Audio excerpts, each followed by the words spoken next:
I don't know if the body's still in there or not. The ambulance right there. Right where? Right there in front of the stove.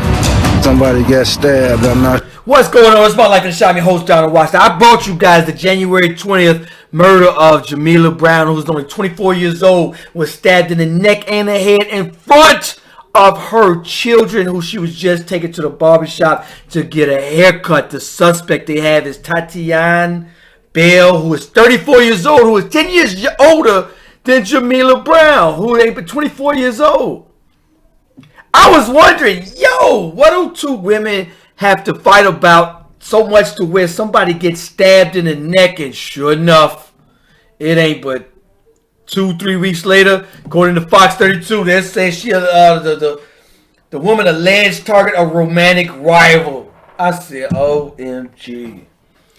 I can't get women to argue over me, let alone fight or stab. They be like, Anyway. So look, check it out. On girls facing first degree murder. And yes, the judge is going to take into account. Did you have time to think about it? Did you try to get away? This is first degree, right?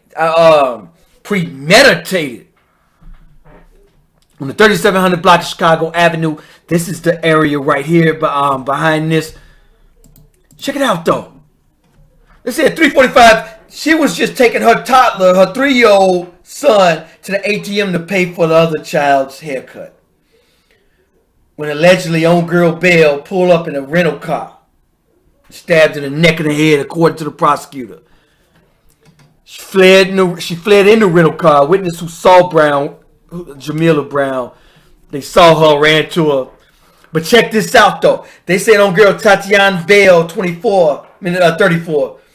They say she returned the rental car that night and reached out to her brother, according to Fox 32, who was a Chicago officer, and asked him, "Yo, man, you hear about the murders?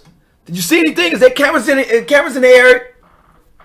They're saying the officer called the department and identified his sister. OMG. OMG. From the attack, and provided investigators with text messages. You know what, man? I mean, that's noble. Girl did deserve that. The young girl, 24, did deserve that. But I can't turn my sister in. I just can't. I couldn't do it. I just couldn't do it. But, that's noble. Girl didn't deserve it. Anyway, they're saying Tyteanne Bell was identified also by one of the employees at the rental car place. What in the world do you think about? Do you not think the rental car place was going to be like, she's identified by one of the employees in the car? It's like, yeah, that's the person who rented it. Right there. And apparent blood was found inside the vehicle. That's awaiting testing. Phone data showed her going from the rental facility to the area where it happened.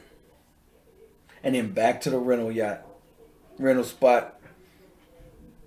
Allegedly, the two women were involved in a relationship with the same man.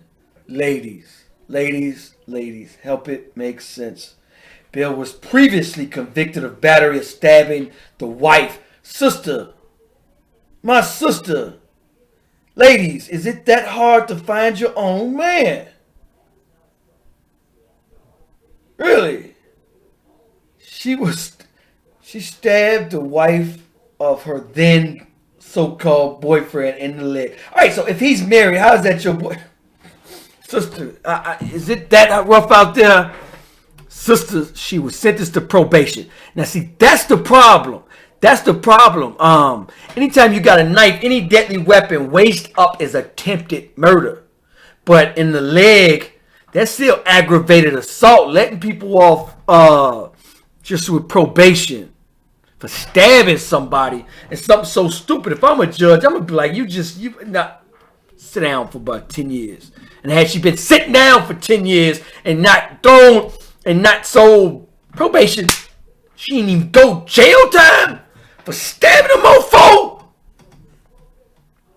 You ain't even target him. I would be like, okay, cool. She stabbed that next boyfriend. Okay, maybe but you went to her, and then now you go to another female sister. Come on, man. She's been held out bonded now.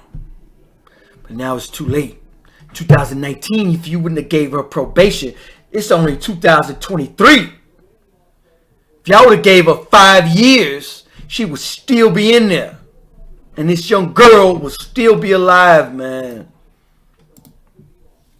It's a tragic story. This young girl had 2 children.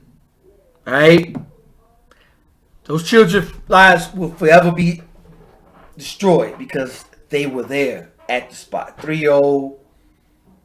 I don't know what the other one is, but he was in the barbershop and everybody in the barbershop saw it. Probably ran out. He probably saw something. Tragic story here. I want to bring you guys this update.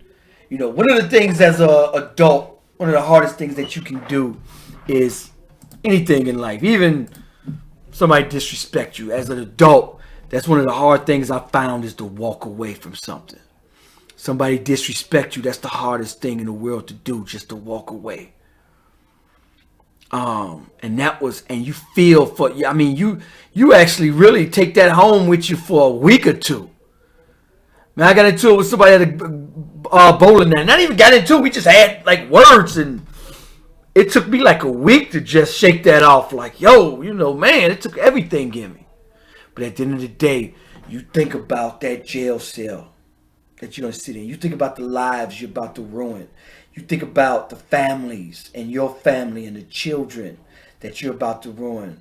I don't know if the other, the suspect had children, but think about them, sister. Think about them. Anyway, shout out to everybody sending me stories. I put most of the stuff, everything is on my YouTube channel, my website, mylifeintheshy.com. Go to mylifeintheshy.com. I'm going to bring you guys daily commentary on everything, all the stories that I bring you guys. Go to my Instagram, like that. Go to my Twitter. You guys see a lot of personal stuff. I'm going to be posting a lot of stuff on Twitter as well. Like, subscribe. Let me know what about this video. Peace, peace. On fire, ooh, down to the wire. It's my life in the shy. Ooh, it's my life in the shy. Ooh.